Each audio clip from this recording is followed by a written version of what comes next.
எல்லாருக்கும் வணக்கம். ஒரு குழந்தை பிறந்ததும் ஒரு ஜோடியோட வாழ்க்கை மொத்தமா மாறிடும் இல்லையா? ஒரே நேரத்துல சந்தோஷமாவும் இருக்கும், அதே சமயம் ஏகப்பட்ட சவால்களும் வரும். இப்போ நம்ம பார்க்க போறது அஞ்சலி தீபக்னு ஒரு கியூட் கப்பலோட கதை.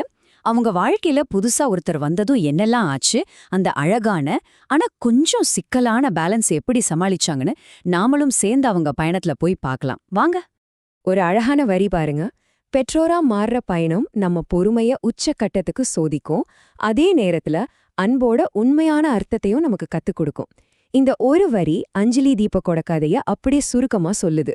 இது வெறும் பொறுமை, அன்பு பத்தின கதை மட்டும் இல்ல, அந்த ரெண்டும் எப்படியெல்லாம் சோதிக்கப்பட்டுச்சுங்கிறது பத்தின ஒரு சுவாரஸ்யமான கதை.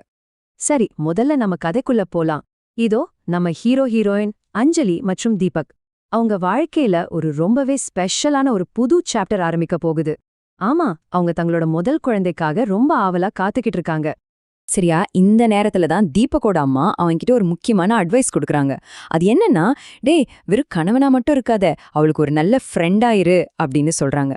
பாக்குறதுக்கு இது ஒரு சிம்பிளான அட்வைஸ் மாதிரி தெரியலாம், ஆனா வரப்போற நாட்கள்ல இது அவங்களுக்கு இவ்ளோ பெரிய சப்போர்ட்டா இருக்க போகுதுன்னு நீங்களே பாருங்க. ஓகே, இப்போ நாட்கள் போக போக கர்ப்பகாலம் அடுத்த கட்டத்துக்கு போகுது.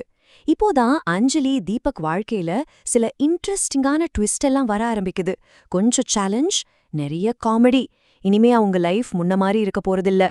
முதல்ல ஆரம்பிச்சதே வாசனையிலிருந்து தான். பாருங்க, தீபக் எப்பவும் யூஸ் பண்ற பெர்ஃப்யூம் இப்போ அஞ்சலிக்கு சுத்தமா பிடிக்கல, குமட்டிட்டு வருதான். பாவம் தீபக், அவ பக்கத்துல கூட போக முடியாம தள்ளி நிக்க வேண்டியதா போச்சு.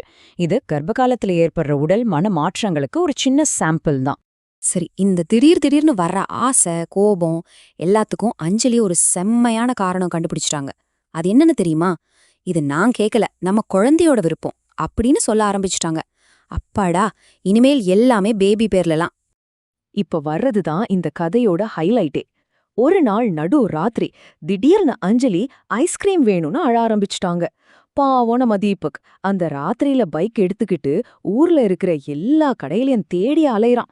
ஒரு வழியா கஷ்டப்பட்டு ஐஸ்கிரீம் வாங்கிட்டு வீட்டுக்கு வந்தா அங்க ஒரு பெரிய ட்விஸ்ட் காத்துக்கிட்டு இருந்துச்சு. ஆமாங்க, இவன் இவ்ளோ கஷ்டப்பட்டு ஐஸ்கிரீமோட திரும்பி வந்தா அஞ்சலி எதை பத்தியும் கவலைப்படாம நிம்மதியா கொரட்டு விட்டு தூங்கிட்டு இருந்தாங்க. இதுதான் பிரெக்னன்சி ஆசைகளோட ஒரு ஃபன்னியான ரியாலிட்டி. அப்படி 9 மாசம் வேகமா ஓடிருச்சு. கடைசியா அஞ்சலி தீபக்கோட வாழ்க்கையில அந்த ரொம்ப அழகான நாள் வந்துச்சு. ஆமா, அவங்களுக்கு ஒரு குட்டி தேவதை பிறந்தா. இனிமேதான் இவங்க வாழ்க்கை மொத்தமா மாறப்போகுது. குழந்தை பறந்த பிறகும் கதை முடியல. அஞ்சலிக்கு தீபக்கோட சப்போர்ட் இன்னும் அதிகமா தேவைப்பட்டுச்சு. வீட்டு வேலையா இருக்கட்டும், குழந்தைய பாத்துக்கிறதா இருக்கட்டும், எல்லாத்துக்கும் தீபக்க தான் கூப்பிடுவாங்க. அதுக்கு அவங்க சொல்ற ரெகுலர் காரணம் என்ன தெரியுமா? நான் இன்னும் ரொம்ப வீக்கா ஃபீல் பண்றேங்கிறது தான். அப்படி பாத்தீங்கன்னா தீபக்கோட வாழ்க்கை அப்படியே தலைகீழா மாறிடுச்சு. அவனோட புது ஜாப் டிஸ்கிரிப்ஷன் என்னன்னு கேக்குறீங்களா? வீட்டு வேலைகள் செய்யணும், எல்லாருக்கும் சமைக்கணும், அப்புறம் ரொம்ப ரொம்ப முக்கியமான ஒரு வேலை, சீஃப் டைப்பர் சேஞ்சர். சரி, அந்த குட்டி பாப்பா வந்த பிறகு இவங்களோட வாழ்க்கை எப்படி பெர்மனண்டா மாறி போச்சு, அவங்களோட ப்ரையாரிட்டிஸ் எல்லாம் எப்படி தலைகீழாச்சுன்னு கொஞ்சம் விரிவா பார்க்கலாம் வாங்க. இந்த ஸ்கிரீன்ல பாக்குற கம்பேரிசனே எல்லாத்தையும் தெளிவா சொல்லிரும். குழந்தை வர்றதுக்கு முன்னாடி இருந்த பர்சனல் டைம், ரொமான்டிக் மூமெண்ட்ஸ், பெர்ஃப்யூம்னு எல்லாமே இப்போ பேபியோட ஷெட்யூல், டைப்பர் மாத்திர டியூட்டி, வீட்டு வேலைன்னு டோட்டலா சேஞ்ச் ஆயிடுச்சு. கதையோட கடைசியில குழந்தைக்கு பேர் வைக்கிற ஃபங்க்ஷன்ல ஒரு செகண்ட் 2 பேரும் ஒருத்தர் ரொம்ப அன்பா பாத்துக்கிறாங்க. ஆனா அந்த ஒரு நிமிஷம் கூட நீடிக்கல. டக்குன்னு சொந்தக்காரங்க கூப்பிட்டு அவங்க திரும்ப அவங்க கடமைக்குள்ள போயிடுறாங்க. இதுதான் அவங்களோட புது ரியாலிட்டி. ஓகே, அஞ்சலி தீபக்கோட இந்த அழகான பயணத்திலிருந்து நாம என்ன கத்துக்கலாம்? இதுல சில முக்கியமான பாடங்கள் இருக்கு. அது என்னன்னு பார்க்கலாம். மொத்தத்துல இந்த கதை நமக்கு 3 முக்கியமான விஷயங்களை சொல்லுது. 1, எந்த உறவா இருந்தாலும் பொறுமை ரொம்ப முக்கியம். 2வது, எவ்ளோ கஷ்டமான நேரத்தையும் கொஞ்சம் ஹியூமர் கலந்து பார்த்தா ஈஸியா கடந்து போயிடலாம். கடைசியா, குழந்தை வந்தா வாழ்க்கையோட ப்ரையாரிட்டிஸ் மாறுங்கிறது தவிர்க்கவே முடியாத ஒரு உண்மை. இப்போ உங்ககிட்ட ஒரு கேள்வி. இந்த கதை மாதிரி உங்க குடும்ப வாழ்க்கையில பொறுமையும் காமெடியும் டெஸ்ட் பண்ணுன மறக்க முடியாத மொமெண்ட்ஸ் ஏதாவது இருக்கா? கண்டிப்பா இருக்கும் இல்லையா? கொஞ்சம் யோசிச்சு பாருங்களேன்.